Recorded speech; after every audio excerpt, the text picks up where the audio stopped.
అదే RTV app వార్తల్ని క్షణాల్లో చదివే అవకాశం ఉంటుంది. ఒక న్యూస్ పేపర్, ఒక టెలివిజన్ ఛానల్ మీ చేతుల్లో ఎప్పుడు ఉంటాయి. ఈనాడు పేపర్కు మరి బుద్ధి ఉందో, ఆ రిపోర్టర్లకు బుద్ధి ఉందో, ఆ మేనేజ్మెంట్కు బుద్ధి విఘ్నత ఏమన్నా ఉన్నాయో లేవో కానీ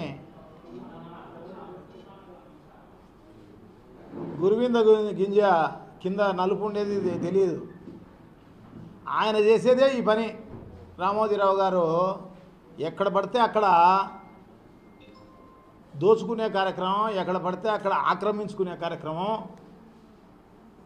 హైదరాబాద్లో అయితేనేమి ప్రతి ఊర్లోనూ, ఈ ఊర్లో ఆ ఊర్లోనే ఏం లేదు, ప్రతి ఊర్లోనూ ఆక్రమించి కట్టే కార్యక్రమము.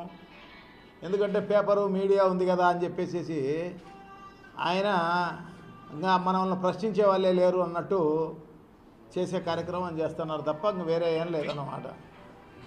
సో తప్పకుండా నేనైతే దీనిపైన సివిలు, క్రిమినలు రెండు యాక్షన్ తీసుకునే కార్యక్రమం తప్పకుండా చేస్తా.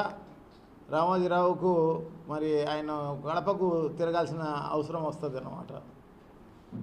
సో ఏదేమైతేనేమి నన్ను క్లారిఫికేషన్ అడగాల్సిన అవసరం ఉంది.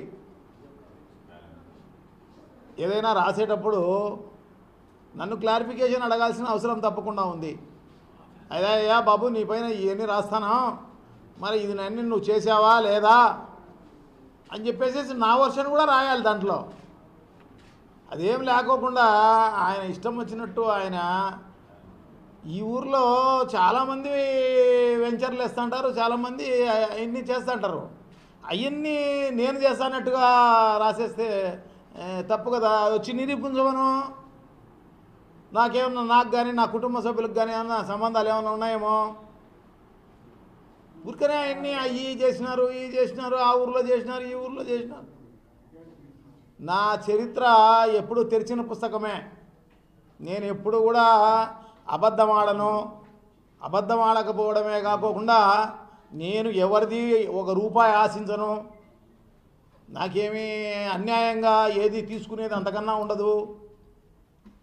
నా దగ్గర డబ్బులు ఉంటాయి కాబట్టి నేనేమైనా రియల్ ఎస్టేట్ చేస్తే చేస్తా, అదేం తప్పేం లేదు. ఎవరైనా చేస్తూ అంటారు.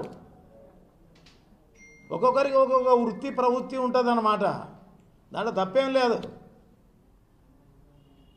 అదే కాకుండా పనులలో అంతా కమిషన్లు తీసుకుంటారు. నిరూపించమను. మరిన్ని వీడియోస్ కోసం ఛానల్ ని సబ్స్క్రైబ్ చేయండి. లేటెస్ట్ అప్డేట్స్ కోసం వాట్సాప్ ఛానల్ ని ఫాలో చేయండి. అండ్ లింక్ డిస్క్రిప్షన్ లో ఉంది.